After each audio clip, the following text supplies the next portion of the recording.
Ini dari sisi data sih keren kan, cuman pertanyaan berikutnya Prof. Telur puyuh ini kan masih sangat jarang di pasar.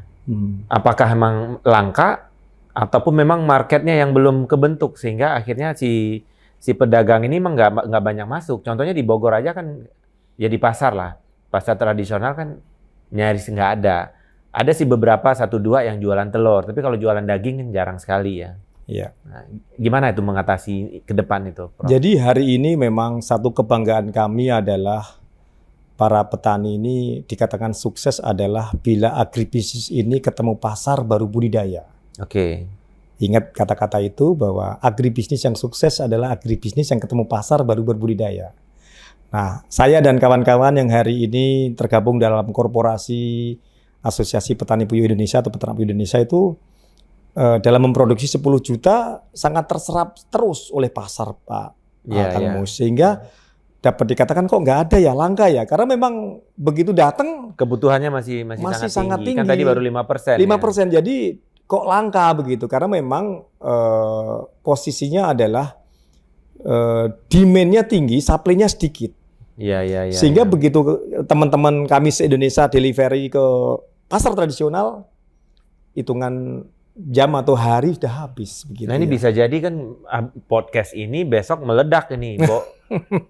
Teman-teman semua kan pasti nyari telur puyuh dagingnya. Kan? Dagingnya betul. Nah ini mungkin, gimana pengembangan tuh, Prof? Kan sekarang baru 5% nih dari total penduduk kita kan. Biar misalnya kan pasti nih di saat data ini maksud saya bisa dikeluarkan bahwa telur puyuh juga dari kandungan protein dan lain-lain juga sangat bagus ya, sangat layak dikonsumsi. Apalagi nanti saya ingin coba bahas masalah stunting. Nanti bentar kita bahas itu. Cuman ini dulu. Ini gimana caranya kita biar produksi dari telur dan daging ini juga naik yang signifikan ke depan gitu? Ya, pertama kami sebenarnya sudah menyiapkan breeding, di mana ada rahasia puyuh yang tidak diketahui oleh sembarang peternak. Ternyata Kang Mus, puyuh itu ada beberapa rahasia yang menurut saya cukup dan harus saya sampaikan malam ini dalam kesempatan yang bahagia ini, yaitu rahasianya adalah puyuh itu tidak boleh dikawinkan sedarah seibu sebapa, tidak boleh inbreeding ya. Itu sehingga nanti bibit kami yang ada di Jawa Barat ini, ada di Sukabumi dan ada di beberapa satelit khususnya di Bogor juga nanti yang akan kita kembangkan ini siap untuk di scale up. Iya, bentar. Saya masih mencerna nih. Tidak boleh dikawinkan dengan sedarah. Ya, seibu sebapa. Seibu sebapa. Jadi harus dengan cross breeding ya. Itu rahasianya. Sehingga puyuh ini memiliki genetika yang baik. Ya kan? Nah, dari situlah muncul ketangguhan ternak itu sendiri. Makanya banyak. Tapi kalau dia digabungkan dia akan tetap milih dengan yang pasangan yang lain. Iya, nggak masalah. Yang penting dia berasal dari induk yang tidak sedarah. Itu rahasia pertama. Yang kedua, Kang Mus, puyuh ini untuk menghasilkan satu butir telur puyuh itu dia harus mendapat asupan pakan 80% dari total cost biaya produksi. Jadi sahabat Kang Mus, beternak puyuh ini nggak boleh main-main, pakannya dicampur dengan yang tidak kami rekomendasikan. Karena saya adalah ikut terlibat dalam pembuatan pakan SNI, pakan puyuh di Indonesia. Jadi saya sarankan untuk tidak dicampur dengan tidak rekomendasi kami. Dan yang ketiga sebenarnya adalah dia tidak memiliki tembolok. Jadi harus ready stock. Sering makan. Ya, jadi ad libitum. Jadi harus setiap saat, toh nanti pada saat dia cukup, dia akan berhenti sendiri. Nah, itu kuncinya. Nah, berbeda dengan manajemen yang di luar sana. Jadi kalau ada petani puyuh yang gagal, tentunya harus ditanya gurunya siapa begitu. Jadi harus ada pendampingan, trainer of trainer yang harus kita ciptakan, Kang Mus. Sehingga nanti para milenial, para zilenial ini minimal jangan boleh budidaya dulu sebelum mereka mengikuti pelatihan, BIMTEK dan lain sebagainya. Nah, ini kan minim sekali ya. Tapi ada di Prof juga bikin. Ada, karena pelatihan itu tempat ada. kami di P4S yang ada di Sukabumi ini kan sebagai pusat pelatihannya. Jadi yang mau berbisnis mungkin harus berapa lama itu harus ikut? Itulah nanti yang akan mengedukasi dirinya sendiri adalah pesertanya. Jadi kalau dia merasa 1 minggu sudah lancar, sudah mengetahui semua, ya silahkan. Ya. Nah, jadi tergantung dari kapasitas masing-masing individu tadi, Pak Kang Mus, begitu. Ini. Jadi itu rahasia yang sangat harus jadi dicermati. intinya harus dapat ilmu dulu. Ilmu dulu ya. Nah, jadi secara hitung-hitungan bagus, tapi kalau ilmunya nggak ada, ya tetap nggak bisa jalan ya. Kalau seandainya banyak teman-teman yang di luar sana ditemukan dia gagal baru 5-6 bulan, ya pasti yang harus dilontarkan pertama adalah bibitnya dari mana, bobot bibit-bibitnya dari mana. Yang ketiga, pendampingan mentor bisnisnya siapa. Yang ketiga terutama adalah off-taker-nya. Kadang-kadang mereka disambangi oleh tengkulak dengan harga yang tidak familiar. Iya. Kan begitu. Benar, karena di pasar harganya cukup stabil begitu, Kang Mus. Iya. Nah, berarti ini sangat menjanjikan sebetulnya ya. Insya Allah. Jadi layak disebut gaji harian lah. Gaji harian ya. Iya. Wah, ini harus di bisnisin juga, ini harus bantu saya juga ini buat belajar ini, Prof. Salah. Jadi Sobat Kang Mus, kita dapat guru nih malam ini. Saya juga belajar. Jadi salah satu opsi buat bisnis yang katanya kesulitan atau habis ide ya. Jadi bisnis itu dia harus dengan makanan semua. Kan sekarang juga banyak yang milenial makanan, kuliner istilahnya. Kuliner ikut-ikutan. Yang akhirnya 3 bulan atau 2 bulan kemudian setelah buka tutup. Karena kenapa? Karena konsepnya apa? Ikut-ikutan. Nah, ini malam ini kita dapat guru yang mengajarkan kita salah satu bisa di bisnisin adalah puyuh. Dan bukan hanya mau bisnisin baca buku, tapi boleh ikut training ya. Betul. Ikut training, apakah seminggu, 2 minggu, dapat ilmunya, baru pengembangan bisnisnya. Ya, yang penting pada saat mereka visit ke tempat kami, mau melakukan. Jangan hanya datang, nulis-nulis dan sebagainya. Hanya lihat dari jauh, foto-foto. Harus gitu terjun langsung sehingga dia bisa mengukur kemampuannya. Oh, ternyata betul. Melihara puyuh 5.000 itu 3 jam seorang diri bisa dengan clear and clean tempatnya dan sebagainya. Jadi dia terukur, Kang Mus. Dia bisa cerita kepada kan kalau udah ada paguyuban segala macam, secara otomatis juga apa yang dihasilkan ini juga ada koordinasinya. Ada koordinasi juga. Misalnya telur per hari bisa berapa kan bisa di ini. Iya. Tapi telurnya juga packingan begini juga aman ya, nggak pecah ya? Aman, karena nanti ini harapannya untuk telur yang sudah matang ya, sehingga nanti uniknya ada. Jadi anak kecil tuh begitu melihat seperti ini di ruang-ruang posyandu kita tentunya akan menambah selera ya. Tapi kalau dijual ke pasar tetap dalam peti kayak telur biasa? Oh, kita ada packing khusus di mana dia harus memenuhi unsur safety-nya, tahan dari guncangan, tahan dari crack atau retaknya.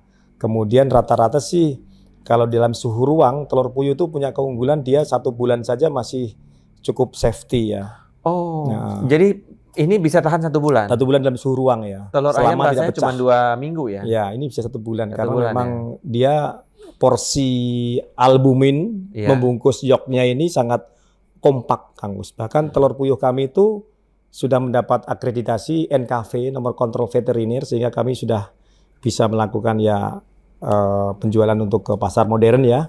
Itu bahkan kalau saya memberikan testimoni itu selalu saya pegang untuk saya cubit dan telurnya itu bisa keangkat semua. Ini menandakan proteinnya bagus, omega 3-nya bagus, 6 dan 9 bagus. Dan luar biasanya adalah telur puyuh kami di grup kami sudah bebas coli maupun salmonella. Gitu.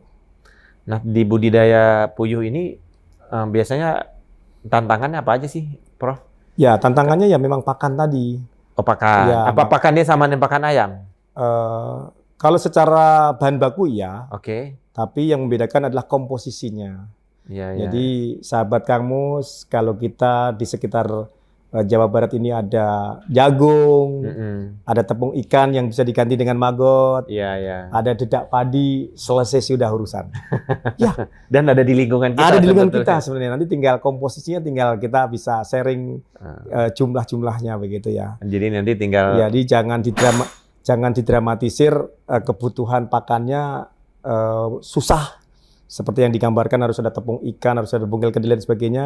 Ini kalau kita punya 3 bahan baku utama tadi, paling tinggal menambahkan ya semacam kalsium maupun premixnya begitu ya sudah cukup untuk bisa kita menjamin sustainability hingga 18 bulan lamanya. Tapi di market juga yang jual banyak ya. Berarti nggak ada masalah ya. Hampir semua pabrik besar itu menjual semua merek puyuh. Iya. Cuman memang agak sedikit mahal dibandingkan kalau kita ngolah sendiri ya. Betul. Oke. Ya, ini dapat ilmu kan malam ini, jadi ya nggak ada salahnya Sobat Kamus yang tadi saya sampaikan, kalau pengen bisnis masih bingung ya silakan nanti Prof. Slamet juga membuka diri untuk konsultasi atau mau ini ya. Oke Prof, kita lanjut, saya mau bahas kan fokus dari nasional, Jawa Barat ataupun di Bogor sendiri masalah stunting yang angkanya juga makin sangat tinggi gitu kan. Ini PR bersama lah. Jadi data nasional rasanya sih sedikit turun ya, sekitar kalau saya nggak salah 21,sekian%, Jawa Barat masih tinggi 24%, Bogor ini kalau sekitar 18,6 kalau nggak salah, 18,6% masih. Jadi ya Prof juga ahli di bidang pangan lah ya. Ya mungkin bisa sedikit memberikan gambaran apa yang harus kita lakukan. Terus kenapa sih sampai Indonesia setinggi itu gitu stunting? Apakah edukasi di masyarakat dan lain-lain itu? Gimana Prof? Iya, terima kasih ini ajakan sharingnya Kang Mus ya. Terutama Bogor adalah tetangga kami di Sukabumi ya, terdekat. Dan kalau bicara nasional betul tadi 21,6 kalau tidak salah ya. Dan kita menduduki urutan kedua di dunia ya. Dua di dunia ya.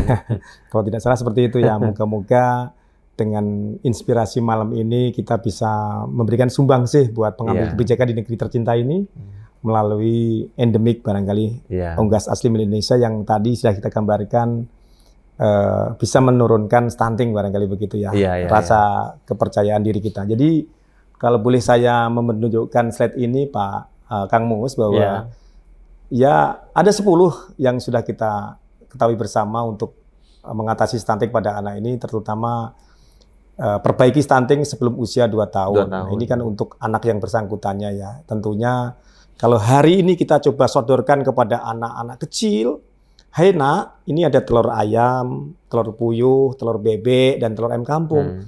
Rasanya secara insting mereka atau secara kesukaan mereka nyerbu telur puyuh barang ini. Iya, karena unik ya. Unik ya. Kecil itu ya menurut saya ya. Bukan berarti saya petani puyuh jadi terus mentang-mentang rekomendasi ini, tapi secara kacamata mereka dia akan menyenangi yang unik. Iya. Dan kedua Kang, kadang-kadang kalau kita berikan di telur yang lain itu mereka masih bisa milih putihnya saja atau kuningnya. Iya. Tetapi dengan telur puyuh satu telan itu kunyah dia kemakan semuanya. Nah itu menurut saya ya dari plusnya tadi ya, karena kan. kecil uniknya ini. Yang kedua adalah ya berikan susu dan telur, karena setahu saya yang 3 adalah biskuit kan agak mendekati kebosanan ya kalau biskuit itu ya. Jadi kalau telur tinggal makan tadi, kalau susu apalagi tinggal minumnya begitu. Nah kemudian perbaiki masalah menyusui atau ASI tentunya pada ibunya. Jadi kalau kita lihat komposisi di telur puyuh itu sendiri Kang Mus, Masya Allah itu luar biasa. Kandungan seleniumnya bagus, kaulinnya bagus, vitamin A bagus, B12 bagus, D3 juga yang diperlukan untuk melengkapi semua vitamin juga sangat tinggi. Apalagi kalau saya bandingkan omega 3, 6, 9 ini luar biasa. Jujur ada 4 kali lipat dibandingkan unggas lain kandungannya. Dan 4 kali lipat. Betul. Nah ini tentunya bisa kita berikan kepada ibunya juga pada saat ibu itu hamil begitu. Yang keempat, beri olahan protein hewani ya. Saya rasa protein hewani yang cukup terjangkau dan maaf murah tadi juga untuk MPA ASI ini adalah makanan pendamping ASI tadi ya. Mungkin telur tadi begitu ya. Nah, 5 itu nanti kewenangan teman-teman di kesehatan tentang imunisasi rutin, memantau tumbuh kembang anak, perilaku hidup sehat dan sehat, dan memakai jamban yang sehat. Ini adalah salah satu dari 8 yang bisa kita sampaikan malam ini begitu ya. Ini tentunya kalau saya bicara di masalah telur ya, rekomendasi saya ya untuk uniknya tadi biar benar-benar MPASI tadi tertelan oleh anak yang bersangkutan menurut saya, karena unik tadi begitu. Dan ini juga sebetulnya bisa jadi uji coba ya. Uji coba mungkin ya misalnya Kota Bogor, kita uji coba dari sekian nanti turun berapa. Nah, cuman yang mungkin satu lagi juga tetap ya harus bener sasaran ke bawah ya, siapa yang lagi bermasalah, betul. Anak ibu ini harus di treatment ya. Treatment, betul. Jadi kalau misalnya kita ngasih apapun ya kalau nggak dikonsumsi, dijual ke warung nggak akan nyelesain masalah juga. Dan kabar gembira juga, mohon doanya dari Kang Mus juga, tahun ini riset kami di sebuah rumah sakit besar dalam rangka untuk treatment immunity. Kami sedang mendampingi beberapa pasien yang terkena kanker paru. Nanti ke depan untuk HIV. Kemudian ada beberapa lanjutan lagi, sehingga nanti ini merupakan milestone kami ya, karena saya percaya albumin yang terkandung di dalam telur puyuh ini sangat luar biasa sekali, karena kalau kita pecahkan satu butir telur puyuh, Kang Mus, itu 60% adalah putih telur atau albuminnya. 60%? Yes. 30%-nya itu kuningnya, 30-40 ya. Dan selebihnya cangkangnya. 11%-nya itu. Ini luar biasa menurut saya untuk pendampingan di kesehatannya nanti, untuk imunitasnya. Iya. Gitu. Oke, jadi pengembangan yang tadi disampaikan, kalau misalnya ada nggak, Prof, misalnya ya namanya orang makan telurnya kan ada rasa amisnya gitu kan. Ada turunan-turunan yang lain nggak, misalnya dalam bentuk kapsulnya, atau pernah nggak dipikirkan atau dibuat gitu? Ya, kebetulan kita juga ingin mencoba nanti ke depan, Kang Mus. Penambah yang tadi disampaikan susu itu, kami coba berikan tepung telurnya nanti. Jadi hari ini, sahabat Kang Mus, Indonesia itu impor tepung telur itu dari 3 negara, Ukraina, Thailand, dan India. Tapi ya kalau kita jujur, purity-nya atau kemurniannya mungkin masih di bawah 60%. Tapi kalau yang kami buat ini sudah mendekati sempurna di 99% kandungan tepung telurnya itu sendiri. Nah, nanti ke depan ini supaya mensiasati buat anak yang tidak suka dengan fisiknya telur, itu bisa diberikan melalui tambahan ASI, susu tadi. Susu tadi ya. Dalam bentuk vanila tentunya, yang sangat familiar dengan adik-adik kita ya. Itu bisa. Nanti tinggal diramu caranya bagaimana. Sehingga ini kita bisa sinergi dalam satu penambahan tadi, bisa terkonsumsi semua oleh adik balita kita tentunya. Iya. Memang yang tadi dibahas ya, fokusnya kalau bisa kita masuk membantu masyarakat ya, dalam bantu pemerintah lah ya. Dalam menanggulangi stunting ini, mungkin itu yang jangka pendeknya sangat dibutuhkan. Ya. Makanya kalau 24% turun 21%, kemudian ya Bappenas sendiri kan kalau tidak salah juga menargetkan 19% ya. Nah, tentunya kita harus percaya diri bahwa ini bisa kita lakukan dengan tadi tentunya asupan gizi yang menurut saya harus salah satunya telur puyuh kan. Ya, baik telur ayam, telur puyuh maupun ini, tapi kita lebih kepada komoditas yang friendly di mata ada anak kita, ada adik kita begitu. Rasanya kok itu begitu. Dan sekarang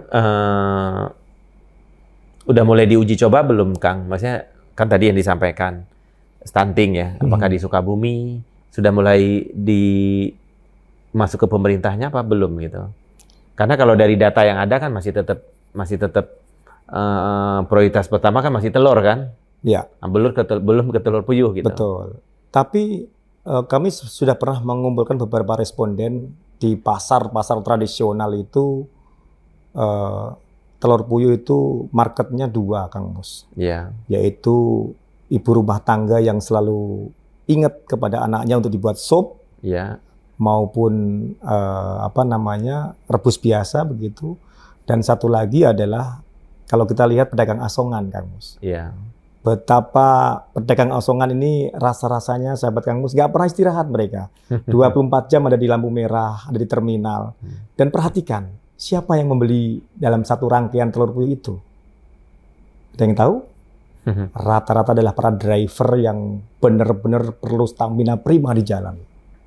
Coba perhatikan di perempatan itu, yang beli dengan 10.000 dapat 4 bungkus begitu. Ternyata para supir-supir tronton, trailer, yang benar-benar mereka butuh tenaga di jalan. Makanya tidak salah Cristiano Ronaldo tadi mengkonsumsinya, telur puyuh, Vladimir Putin juga mengkonsumsinya. Nah, jadi kalau hari ini masih banyak isu mengenai kandungan kolesterol yang sangat tinggi, ya sudah terbantahkan. Dan mana mungkin sih para driver kita mikirin kolesterol dan lain sebagainya gitu. Jadi hari ini tentunya tadi buat ibu-ibu rumah tangga yang sudah mendampingi putra-putrinya dengan telur puyuh untuk dibuat olahan sop dan lain sebagainya, lanjutkan karena ini pasti anaknya pintar. Iya, tapi memang itu tadi, Prof. Ya mungkin next nanti kan kalau kita cek di Google ya, kandungan kolesterol telur puyuh. Jadi yang muncul jangan lagi data sana. Jadi yang muncul udah ada, harusnya ada data terbaru kan? Jadi atau informasi-informasi baru yang betul. Ya mungkin ini harus harapannya sahabat Kang Mus nanti lewat podcast yang dibangun beliau kali ini, kita harus ingat khairunas anfa'um linnas, bahwa kita malam ini sudah berbuat baik, menyampaikan fastabiqul khairat kita ya, bahwa ini ada sebuah endemik asli milik Indonesia yang dalam kesempatan kali kesekian tentunya saya Slamet Wuryadi sebagai Ketua Asosiasi Peternak Puyuh Indonesia sekaligus diamanahi oleh Pak Menteri sebagai Duta Petani Andalan Kementan, tentunya inilah tugas bersama kita dalam membangun anak bangsa yang berkualitas, karena Kang Mus 2045 Indonesia mendapat amanah sebagai lumbung pangan dunia. Kita harus tahu itu, bahwa Korea bolehlah para milenial Samuel Undongnya itu gerakan desa para pemuda 250.000 berbondong-bondong pulang ke desa, tapi betul memang high teknologi mereka, tapi kan SDM-nya terbatas. Tapi kita dikaruniai oleh adik-adik kita yang hari ini zilenial, milenial yang akan meneruskan perjuangan kita, Kang Mus. Dan disinilah letak milestone kita membangun putra bangsa dengan bonus demografi tadi. Bagaimana mengawalnya hari ini. Jadi hari ini saya dan Kang Mus sudah mulai mencoba untuk ikut berkontribusi menyiapkan Indonesia sebagai lumbung pangan dunia di 2045. Amin. Gitu, semoga terlaksana. Jadi sobat Kang Mus semua, banyak hal yang kita petik malam ini ya. Jadi kita ternyata telur puyuh itu yang hoax selama ini sudah berdasarkan data dan fakta, sudah transparan malam ini ya. Nah, jadi tidak ada keraguan lagi dari kita semua. Terus yang kedua, ternyata kandungannya juga luar biasa, mengalahi salmon sebetulnya kan? Untuk dagingnya. Untuk daging ya. Terus juga kandungan protein lainnya juga sangat bagus untuk dikonsumsi tubuh kita. Terus yang ketiga, ternyata ini juga peluang bisnis. Peluang bisnis dari apakah kita mau main di petelurnya ataupun di dagingnya ya. Nah, jadi ini tinggal belajar selangkah lagi, belajar sama Prof atau baca buku ya. Nah, ini juga bisa kita kembangkan jadi salah satu potensi bisnis yang ada. Karena kenapa? Yang tadi disampaikan nama Prof Slamet, ini adalah endeminya Indonesia. Dia juga tahan dengan iklim cuaca kita. Mau di gunung, mau di pinggir laut bisa kita budidayakan. Nah, ini juga luar biasa. Dan salam satu Kang Mus, mungkin ingat ya sahabat Kang Mus, tentunya banyak UMKM di Bogor yang saat ini sudah menggunakan telur ayam misalnya ya. Nah, itu bisa mulai sinergi ya, mencoba membuat salah satu ingredientnya itu dengan menggunakan telur puyuh. Karena secara kuantiti maupun quality bisa dipertanggungjawabkan, sehingga kalau kita bicara asupan gizi, ya ini bisa recommended juga begitu. Sama dari sisi cost-nya juga tadi kan kita hitungkan masih jauh lebih murah. Lebih murah. Nah, terus yang terakhir ternyata juga ini problem baik nasional, provinsi ataupun di tiap daerah adalah stunting. Nah, ini dengan masyarakat kita mau konsumsi telur puyuh dengan ya kandungan-kandungan yang lain, maksudnya makanan-makanan lain ya. Jadi salah satu makanannya telur puyuh, insya Allah kita nanti mungkin di akhir tahun 2023 ya mungkin bisa bebas dari problem ini gitu kan. Nah, oke, Sobat Kang Mus, luar biasa tamu kita malam ini. Semoga kita doakan Prof Slamet sehat selalu, sukses selalu, dan tidak bosan-bosannya membantu para UMKM baik di Jawa Barat maupun di Indonesia. Terima kasih, Prof. Salam sehat. Oke, Sobat Kang Mus, demikian episode kali ini bersama tamu yang luar biasa. Jangan lupa tonton dari awal sampai akhir, dan jangan lupa juga subscribe dan like dari podcast kita. Terima kasih. Assalamualaikum warahmatullahi wabarakatuh. Waalaikumsalam warahmatullahi wabarakatuh.